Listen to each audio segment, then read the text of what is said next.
Hello दोस्तों, नमस्कार। बहुत बहुत स्वागत है आपका अपने एजुकेशनल चैनल में जिसका नाम है न्यू स्टडी प्लानेट। तो कैसे हैं आप लोग? उम्मीद करते हैं आप भी अच्छे होंगे और आपकी तैयारियां भी अच्छे से चल रही होंगी। आज के वीडियो में हम क्या पढ़ेंगे? आज के वीडियो में हम पढ़ेंगे उत्तर प्रदेश के नदी और बांध से संबंधित महत्वपूर्ण जीके के बारे में। तो आइए शुरू करते हैं आज का अपना वीडियो। तो सबसे पहले जानते हैं कि उत्तर प्रदेश की सबसे लंबी नदी कौन सी है। उत्तर प्रदेश की सबसे लंबी नदी है गंगा नदी। ठीक है। हिमालय पर्वत से निकलने वाली उत्तर प्रदेश की प्रमुख नदियाँ कौन कौन सी हैं? तो वो नदियाँ हैं गंगा, यमुना, रामगंगा, घाघरा, गंडक और राप्ती। ठीक है। उसके बाद उत्तर प्रदेश के मैदानी भाग से निकलने वाली प्रमुख नदियाँ कौन कौन सी हैं? उत्तर प्रदेश के मैदानी भाग से निकलने वाली प्रमुख नदियाँ हैं गोमती, वरुण, रिहंद, पांडव और ईसन। गंगा नदी की सहायक नदियाँ कौन कौन सी हैं?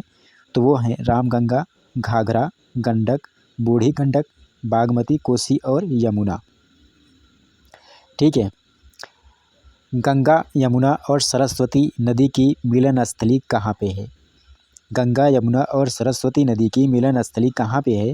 तो वो है प्रयागराज। पहले इसका नाम इलाहाबाद था, लेकिन बाद में योगी आदित्यनाथ जी के द्वारा इसका नाम प्रयागराज रख दिया गया। नेक्स्ट है गंगा नदी का उद्गम कहाँ से है? तो गंगा नदी का उद्गम गोमुख से गंगोत्री हिमनद से होता है, जहाँ इसे भागीरथी के नाम से जाना जाता है। नेक्स्ट है गंगा नदी उत्तर प्रदेश में कहाँ से प्रवेश करती है? ये भी पूछा जाता है कि गंगा नदी उत्तर प्रदेश में कहाँ से प्रवेश करती है, किस जनपद से प्रवेश करती है? तो याद रखिएगा, बिजनौर जनपद से। गंगा नदी के किनारे उत्तर प्रदेश के प्रमुख नगर कौन कौन से हैं? उत्तर प्रदेश के प्रमुख नगर, ऐसे नगर जो गंगा नदी के किनारे हैं, कौन कौन से हैं? तो 7 हैं। 7 जनपद हैं फर्रुखाबाद, कन्नौज, कानपुर, प्रयागराज, मिर्ज़ापुर, वाराणसी और गाज़ीपुर। ये 7 जो नगर हैं गंगा नदी के किनारे हैं उत्तर प्रदेश के। आगे चलते हैं। अयोध्या किस नदी के किनारे स्थित है? नेक्स्ट क्वेश्चन है, अयोध्या किस नदी के किनारे स्थित है? तो सही उत्तर है सरयू नदी के किनारे। पीलीभीत और नेपाल की सीमा निर्धारित करने वाली नदी कौन सी है? पीलीभीत और नेपाल की सीमा निर्धारित करने वाली नदी है शारदा नदी, जिसका उद्गम कहाँ से होता है? कुमायूं हिमालय से, और शुरू में प्रारंभ में इसे काली गंगा या फिर गौरी गंगा के नाम से जाना जाता है। ठीक। अगला है लखनऊ किस नदी के किनारे स्थित है?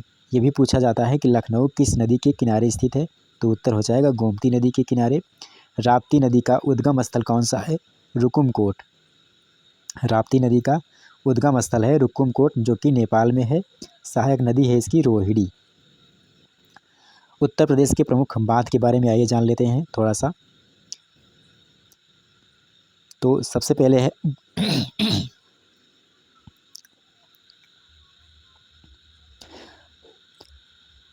उत्तर प्रदेश के प्रमुख बांध के बारे में आइए जान लेते हैं। तो सबसे पहले है गोविंद बल्लभ पंत सागर, जो कि रिहंद नदी पर है, पिपरी सोनभद्र में स्थित है। माता टीला बांध ये कहाँ पे है? बेतवा नदी पर स्थित है, जो कि झांसी में है। जिरगो पार्क जिरगो नदी पर मिर्ज़ापुर में है। पारीछा बांध बेतवा नदी पर और झांसी में है। उसके बाद आता है रोहिणी बांध। रोहिणी नदी पर ललितपुर में है। सुकमा डुकमा बांध ये इम्पोर्टेंट है। सुकमा डुकमा बांध बेतवा नदी पर है और झांसी में है। मुशाकहंद बांध कर्मनाशा नदी पर चंदौली में है। चंद्रप्रभा बांध चंद्रप्रभा नदी पर चंदौली में है। कालागढ़ बांध रामगंगा नदी पर कालागढ़ में है। गोविंद सागर बांध शहजाद नदी पर ललितपुर में है। जामनी बांध जामनी नदी पर और ललितपुर में स्थित है। ठीक है।